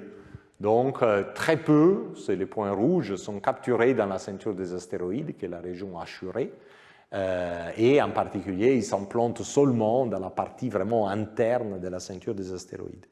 Si vous avez une instabilité plus tard, donc ça c'était pour une instabilité qui a lieu seulement 5 millions d'années après la disparition du gaz, si vous avez une instabilité plus tard, là, les objets qui étaient initialement dans la région des planètes telluriques ont eu le temps de se disperser davantage en demi-grand axe, et donc quand l'instabilité a lieu, il y a plus d'objets qui descendent, et donc plus d'objets qui sont capturés dans la ceinture des astéroïdes et à des demi-grand axes qui vont plus loin, jusqu'à la ceinture des astéroïdes externes. Et voilà, mais encore une fois, vu qu'on ne voit pas les objets implantés, parce qu'on pense que c'est les corps parents des météorites de fer qui sont petits et qu'on n'identifie pas, on n'est pas capable de dire s'ils sont tous dans la partie très interne, s'ils sont plutôt uniformément dispersés dans la ceinture, et donc on ne peut pas utiliser cette contrainte pour dire si l'instabilité a eu lieu très vite ou très tard. Peut-être si un jour, jamais on arrivera à identifier ces fameux corps parents des météorites de fer, on pourra le faire, cet exercice, mais aujourd'hui, on n'a pas les données pour le faire. En même temps, l'instabilité des planètes géantes disperse les disques transneptuniens. Donc, on a dit capture des objets transneptuniens autour des planètes, c'est les satellites irréguliers, sur les orbites des Troyens, c'est les Troyens de Jupiter. Certains objets peuvent être capturés aussi dans la ceinture des astéroïdes. Donc, c'est des objets transneptuniens capturés dans la ceinture des astéroïdes. Et là, dans ce diagramme, vous compare là où vont les objets capturés. Donc, tous ces points noirs, c'est des objets qui initialement étaient au-delà de Neptune avant l'instabilité et qui se retrouvent sur des orbites stables dans la ceinture des astéroïdes après l'instabilité et après 4 milliards d'années. Ça, c'est pour mémoire la distribution de tous les astéroïdes, peu importe leur type spectral. Donc, ces objets qui viennent au-delà de la ceinture de Kuiper, qui sont donc vraiment parentés aux comètes, de véritables comètes, se retrouvent surtout dans la partie très externe de la ceinture des astéroïdes, au-delà de 2,8 unités astronomiques. Il y a quelques-uns un peu vers le 2,1, à l'intérieur de 2,5, mais la plupart, c'est plutôt autour des 3 unités astronomiques, et dans la résonance 3,2 avec Jupiter. C'est le fameux Hilda. Donc, vous vous souvenez, les premiers cours, je vous avais dit, toutes les résonances avec Jupiter correspondent aux lacunes de Kirkwood, sauf la résonance 3,2, qui est une sorte de havre de paix où les objets peuvent exister et ne pas avoir de rencontres avec Jupiter, même s'ils sont partiellement excentriques. Eh bien, ces objets-là devraient être complètement des objets capturés depuis les disques transneptuniens, comme les Troyens, donc être en fait des comètes. Évidemment, aujourd'hui, ils ne montrent pas d'activité cométaire parce qu'avec la température, l'irradiation solaire, ils ont perdu tous les volatiles des surfaces, mais on pense qu'ils ont une nature cométaire à l'origine. Donc, la ceinture des astéroïdes, pas seulement on implante les planétésimaux qui se forment dans la région des planètes géantes, comme je montrais tout à l'heure, mais on implante même des objets qui se forment au-delà de Neptune, une fois que les gaz ont disparu. Donc, on retrouve vraiment tout dans la ceinture des astéroïdes. C'est une véritable poubelle du système solaire. Alors, là, je reviens à cet article que j'ai mentionné, les Anderson et al. Donc, Anderson et al. Ont fait remarquer que la distribution en demi-grand axe, qui ici est montrée en mode cumulatif, donc c'est la courbe bleue, donc ça veut dire mode cumulatif, ça veut dire ceci est la fraction de ces astéroïdes dont le spectre est compatible avec une météorite CI, la fraction qui a un demi-grand axe inférieur à une certaine valeur. Donc la manière de lire est qu'ils sont tous au-delà de 2,3 unités astronomiques. Il y en a 10% seulement qui ont un demi-grand axe inférieur à 2,7 unités astronomiques. La moitié a un demi-grand axe d'environ inférieur à 3,1 unités astronomiques, etc. Donc ça, c'est la distribution de ces objets. Et en noir, on a la distribution des objets dont les spectres les associent plutôt aux troyens de Jupiter et donc aux transneptuniens. Et donc, ils remarquent qu'ils sont pratiquement les mêmes. Donc, ils disent, donc comme ces objets-là, qui sont parentés aux troyens, aux comètes, aux objets transneptuniens, ont été injectés une fois que les gaz a disparu lors de l'instabilité des planètes géantes, ben alors les corps parents des météorites CI aussi, parce que c'est la même distribution. Et j'avoue, c'est plutôt frappant. Alors, moi je ne crois pas trop, même si l'analogie est frappante, parce que du coup je me demande, quid de la dichotomie CI-comète? Donc on avait bien discuté lors du deuxième cours que les météorites CI ne sont pas des comètes. Ils ont des différences énormes dans le rapport isotopique des éléments volatiles. Ils ont des différences essentielles dans l'abondance des éléments élémentaires. Par exemple, les CI sont très dépeuplés en gaz rares, alors que les comètes sont très riches en gaz rares, xénon et krypton au moins. Et donc, il y a clairement des différences. Et donc, si les corps parents des météorites CI viennent du disque transneptunien, ben, les comètes aussi viennent du disque transneptunien. Comment c'est possible qu'ils soient différents? Donc, j'aime pas trop ça. Donc, je préfère interpréter ça plutôt comme une coïncidence, l'idée que les corps parents des météorites CI soient formés plutôt dans la région d'Uranus et Neptune, injectés à la dernière minute, alors que les gaz étaient en train de partir de la partie interne vers la partie externe. Mais bon, j'avoue que cette similarité entre les deux distributions est intrigante. Mais je pense que c'est vraiment difficile de penser que les corps parents des météorites CI viennent du disque transneptunien injectés au même moment que les comètes lors de l'instabilité.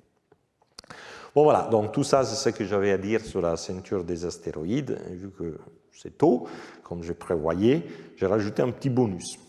Donc ce petit bonus concerne l'environnement du Soleil naissant. J'ai rajouté parce que j'ai reçu cette question pendant cette année par certains d'entre vous sur mais est-ce que c'est vrai qu'une supernova est à l'origine de la formation du système solaire, l'onde des chocs, etc. Et là aussi, les météorites nous renseignent de manière incroyable sur l'environnement du Soleil naissant. Et donc, voilà, en terminons là-dessus. Donc, qu'est-ce qu'ils nous disent les météorites? Les météorites nous renseignent sur l'abondance initiale de certains éléments radioactifs à courte période.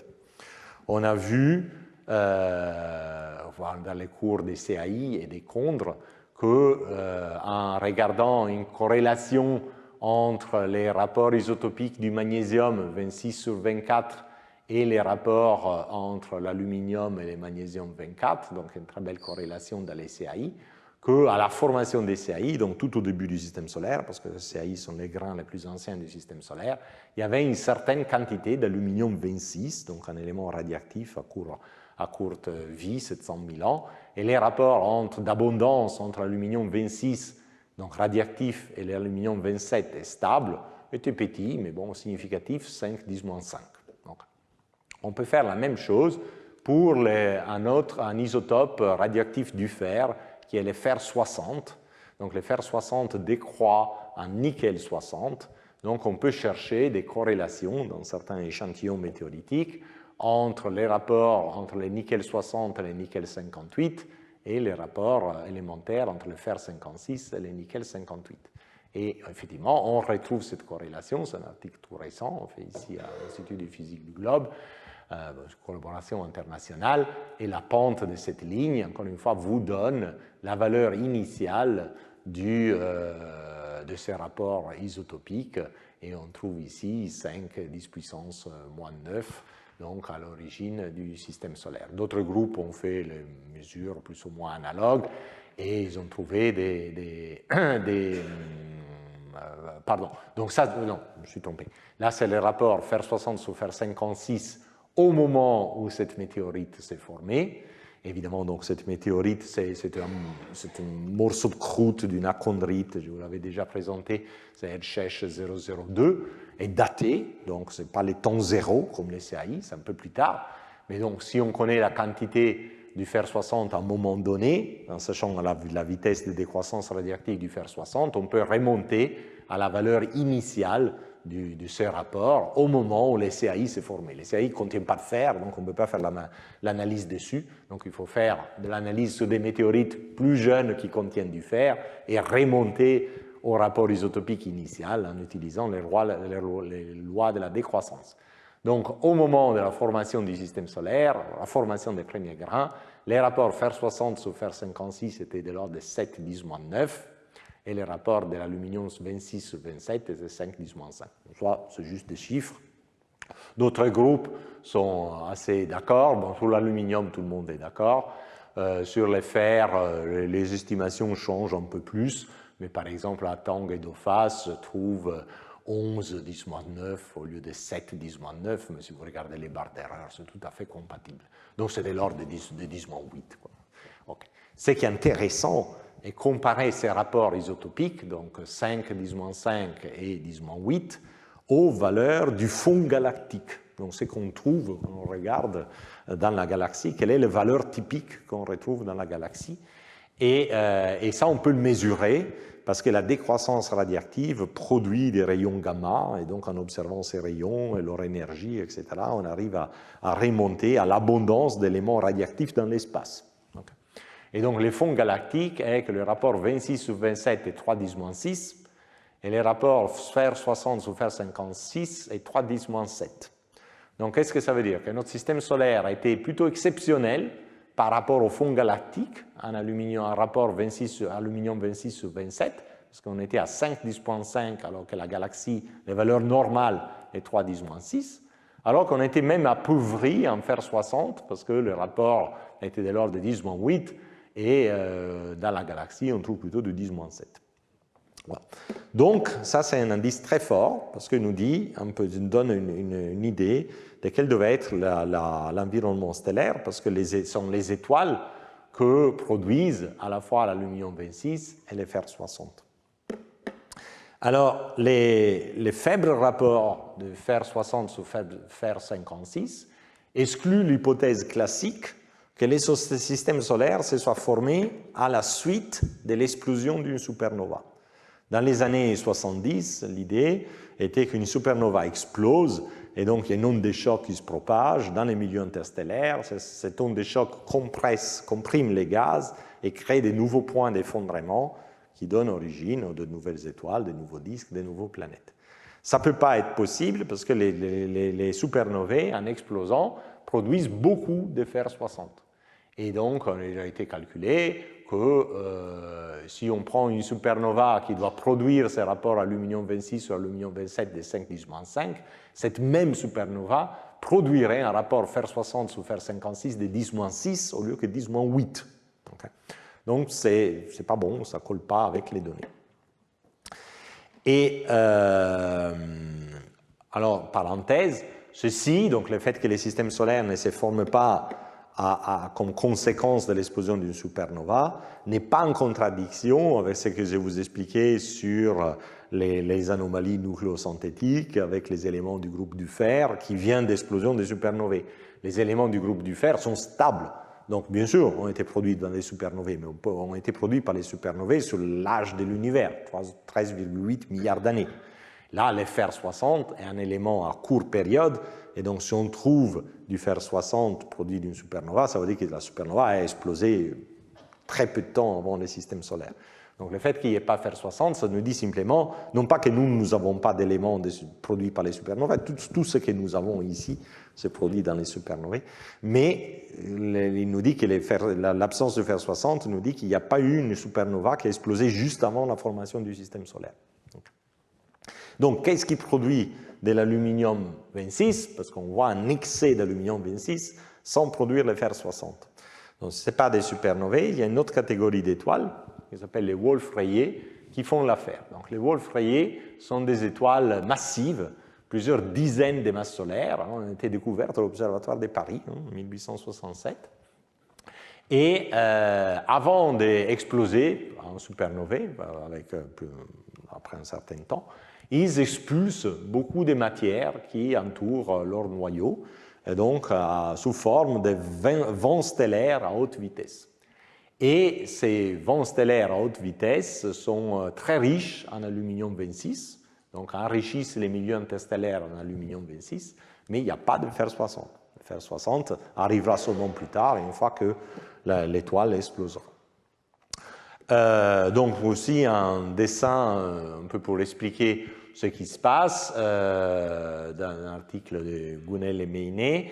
Donc l'idée qu'il y ait une Wolf rayée, donc elle commence à souffler ce grand vent stellaire, à éjecter ses couches externes, et donc il crée une bulle de vide autour d'elle, et ce vent stellaire va cogner contre la matière interstellaire et la confine, la comprime dans une coquille sphérique qui est en expansion et qui peut faire plusieurs parsecs de diamètre. Et dans cette coquille de compression, c'est un peu comme les modèles de Cameron initial avec la supernova, disons, vous avez une onde qui se propage, comprime les milieux interstellaires, les contamine, et évidemment, ça favorise les collapses gravitationnels qui forment de nouvelles étoiles avec de nouveaux disques. Mais là, il ne s'agit pas d'une supernova, il s'agit d'un processus plus lent, plus graduel et moins violent. Alors ça, c'est juste un cartoon, un dessin de fantaisie, mais ça, c'est une simulation numérique beaucoup plus récente. Donc, on a 4 temps différents, ce qui se passe quand il y a une Wolf rayée, donc une étoile qui rentre dans la phase Wolf rayée. Donc l'étoile est au centre, vous voyez ce qui se passe autour. Donc la partie bleue est la partie la wind bubble, donc c'est les vides qui se créent par ces vents stellaires. Et là, vous avez après, dans les différentes couleurs, ce qui se passe en matière autour. Donc les jaunes est la matière interstellaire ordinaire, non perturbée. Et quand ça devient plutôt orange, rouge, c'est cette matière interstellaire qui rentre en contact avec la matière expulsée par la Wolf rayée, se mélange, se comprime, etc. Et donc, en fonction du temps, vous voyez qu'il y a une expansion de la bulle et vous avez que les matériaux se mélangent, se compressent sur une coquille qui devient de plus en plus grande. Donc, exactement comme imaginé là-dessus. Mais ce n'est pas seulement une fantaisie ou le résultat d'une simulation numérique, on a aujourd'hui des observations qui nous montre exactement ce qui se passe. Donc ici, on a une carte où on combine plusieurs types d'observations de la même région. Donc il y a une étoile Wolf rayée qui est là. Et en couleur, vous avez la densité du milieu interstellaire. Et donc vous voyez très bien qu'il y a une bulle de vide. Alors on n'apparaît pas centré sur l'étoile Wolf rayée, mais c'est une question de prospective. Donc voilà. Et à la marge de cette bulle, vous voyez que les couleurs sont beaucoup plus brillantes, donc ça veut dire qu'il y a une surdensité des matières interstellaires qui vient justement de l'expansion de cette bulle et de la collision avec la matière interstellaire. Donc là, il y a une surdensité des matières, et là, les croix rouges montrent des amas de poussière, donc des grumeaux de poussière qui révèlent qu'il y a des grumeaux de gaz. Là, c'est des petites poussières couplées avec les gaz. Et donc là, il y a des surdensités locales du gaz qui peuvent, par effondrement gravitationnel, conduire à la formation d'une étoile et forcément de son disque, parce que pas toute la matière tombe dans l'étoile, doit tomber aussi dans un disque. Alors on peut faire de la physique quantitative, la physique stellaire est extrêmement précise, c'est impressionnant, donc on peut calculer quelle masse doit avoir l'étoile pour pouvoir injecter suffisamment d'aluminium 26 dans les milieux interstellaires avant d'exploser en supernova. Donc les différents tracés, donc quantité de matière éjectée en fonction du temps vient de la physique stellaire, elles sont des choses vraiment très précises. Ici, on fait juste la supposition que il faut savoir combien de matière l'étoile va contaminer. Donc ici, on fait une supposition que c'est à peu près une coquille de 1000 masses solaires qui va être contaminée par ces éjectats de Wolf rayé. Alors ça, évidemment, c'est une supposition, on pourrait supposer moins ou plus, mais c'est un chiffre relativement raisonnable. Donc là, vous avez que selon la masse de l'étoile en masse solaire, vous avez ce qui se passe. Donc si l'étoile est petite, 20 masses solaire seulement, bon, elle va évoluer en vol rayé, mais finalement, elle n'éjecte pas trop de matière. Et si vraiment elle doit contaminer une coquille de 1000 masses solaires, ben, elle n'y arrive pas. Il faut injecter autant quantité d'aluminium-26 et elle injecte beaucoup moins. Si vous avez une étoile de 25 masses solaires, elle devient beaucoup plus active, beaucoup plus efficace à éjecter la matière. On arrive presque à contaminer ce qu'on veut, la quantité qu'on veut, mais on explose en supernova avant. Donc là, quand les traits s'arrêtent, ça veut dire que l'étoile à la fin a explosé, et ça s'exclut, parce que du coup, ce ne serait pas seulement l'aluminium-26 qui arrive, c'est le fer 60 aussi. Le fer 60 n'est pas arrivé. Donc là, encore, on l'exclut. Évidemment, si on veut contaminer moins, cette barre horizontale va descendre. Donc, par exemple, si vous demandez 10 fois moins, vous demandez de contaminer 100 masses solaires au lieu de 1000 masses solaires, ces traits descendent d'un ordre de grandeur, ça va se retrouver là, et l'étoile de 25 masses solaires peut faire l'affaire. Si c'est vraiment ça, la quantité d'aluminium-26 dont on a besoin, il faut que l'étoile ait une trentaine de masses solaires ou plus, pour injecter suffisamment d'aluminium-26 avant d'exploser comme supernova. Et donc, voilà, il y avait ça dans notre voisinage galactique quand le système solaire s'est formé et un peu à l'origine de la formation, d'effondrement qui a conduit à la formation du Soleil. Alors, quelle est la probabilité d'avoir une telle étoile si massive à proximité? Mais ça dépend de la masse du grand nuage moléculaire dans lequel les étoiles se forment. Si le nuage moléculaire est petit, il n'y a pas beaucoup d'étoiles qui se forment, elles ont toutes une faible masse. Donc évidemment, il n'y aura pas des étoiles de 30 masses solaires. Mais si initialement le nuage est très gros, ben, il y a beaucoup de masse, il y a beaucoup d'étoiles qui se forment, dont certaines très massives, et donc il y a une certaine probabilité d'avoir des étoiles massives. Donc en étudiant les amas d'étoiles jeunes, on peut faire des statistiques et donc on trouve, plusieurs auteurs l'ont fait, en trouvant des résultats assez comparables, que la probabilité qu'il y ait une étoile rayée d'une trentaine de masses solaires comme ça qu'il faut pour produire l'aluminium-26, voilà, est non négligeable, de l'ordre de 15%, si la masse stellaire contenait environ 1 millier d'étoiles. Voilà. Donc, nous, on s'est formé dans un amas stellaire d'environ 1 millier d'étoiles. Alors, quelle est l'allure d'un amas stellaire d'environ 1 millier d'étoiles? Ben, vous sortez, s'il fait beau ce soir, vous regardez Orion, hein, c'est une constellation d'hiver. Dans l'espadon d'Orion, il y a une nébuleuse. Paris, probablement, on ne la voit pas, mais voilà, c'est la nébuleuse d'Orion. Et à l'intérieur de la nébuleuse d'Orion, il y a un amas d'étoiles jeunes qu'on appelle les trapèzes. Donc, ici, c'est un agrandissement.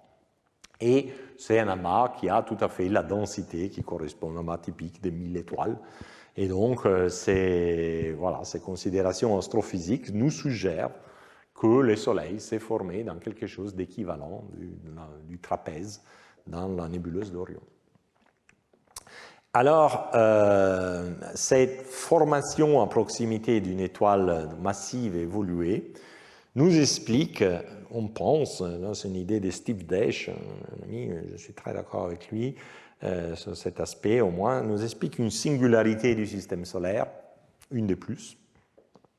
Quand on observe les disques protoplanétaires autour des autres étoiles, souvent on voit que les disques accrètent encore de la matière interstellaire qui tombe sur les disques.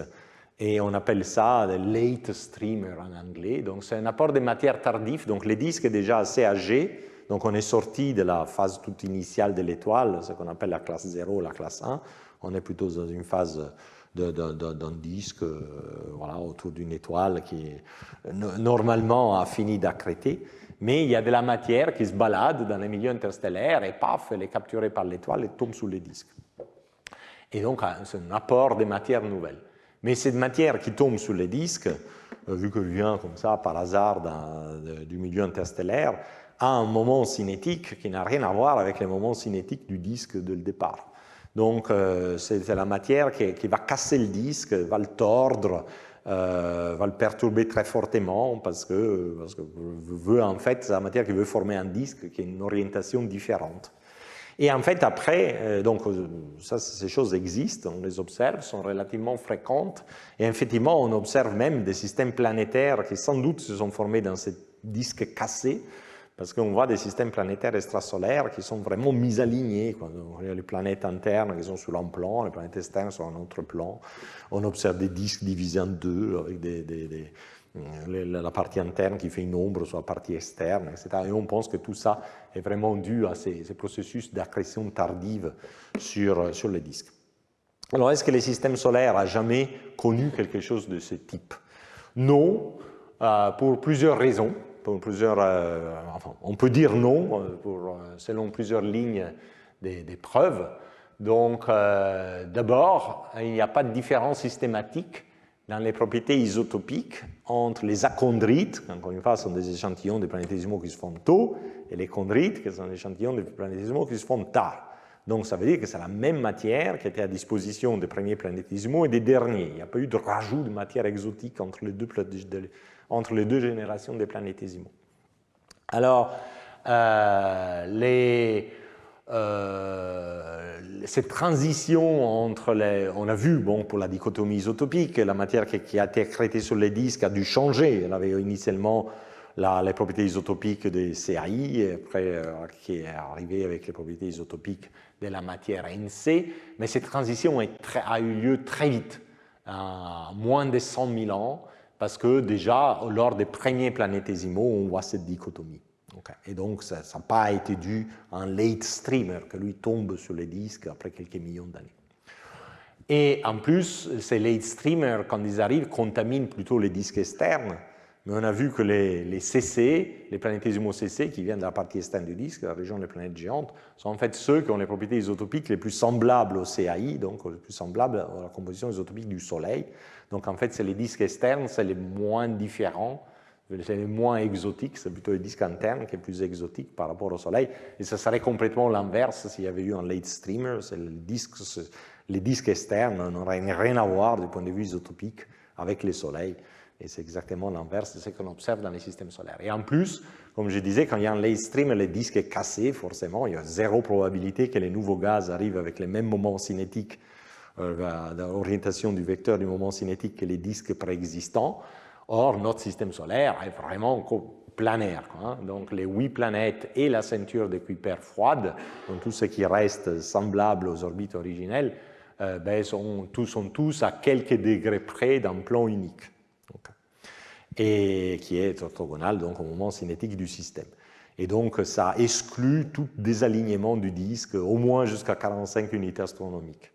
Donc voilà, c'est toutes les raisons pour penser que notre disque n'a jamais accrété de la matière du milieu interstellaire tardivement. Mais alors pourquoi? Bizarre, hein? On voit souvent les autres disques qui ont cet apport de matière des tardifs et pas nous.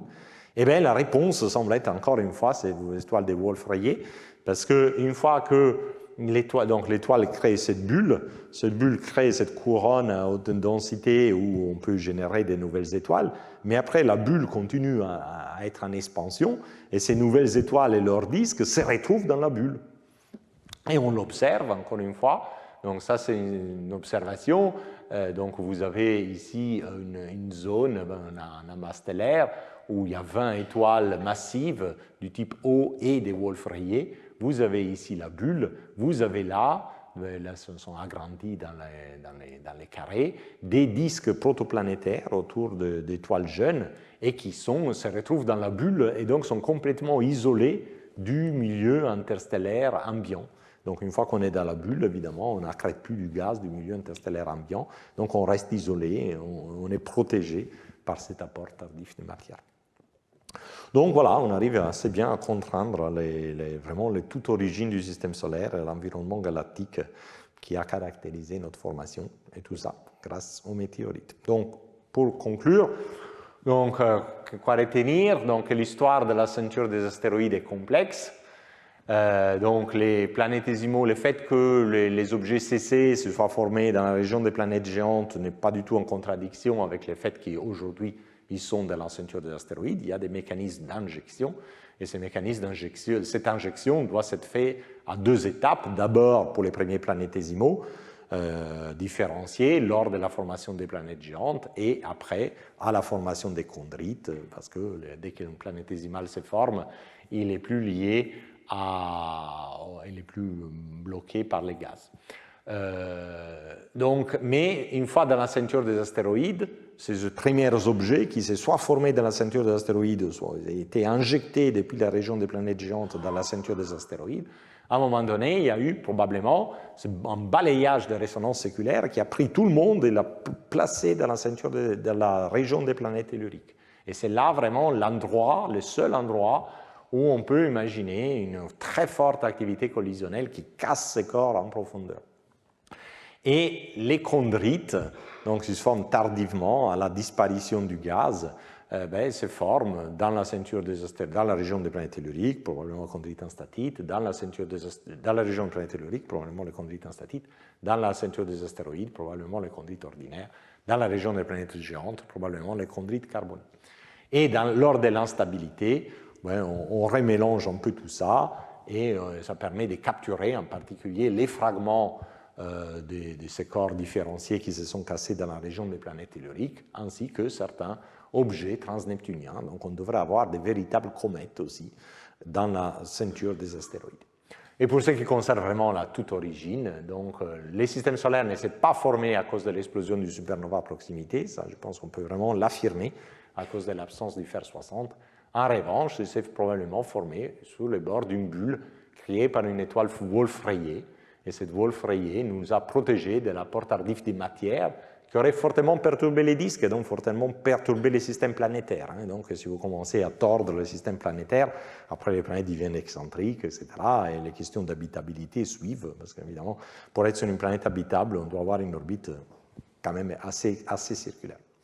Donc voilà, je termine pour vous rappelant que demain matin, il y a la dernière conférence de mon invité, David Nesvorny. Il va parler des objets géocroiseurs.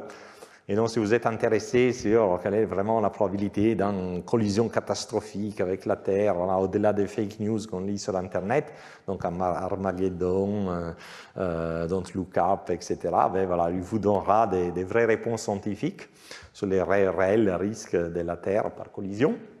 Donc, ce sera demain à 10h30 dans la salle 2. Et sur ce, je n'ai plus qu'à vous souhaiter un joyeux Noël et vous donner rendez-vous l'année prochaine. Donc l'année prochaine, on parlera de la formation des planètes telluriques, dernier épisode de la formation du système solaire, et ensuite on passera enfin aux planètes extrasolaires dans 2 ans et 3 ans, etc. Donc, merci beaucoup pour votre attention.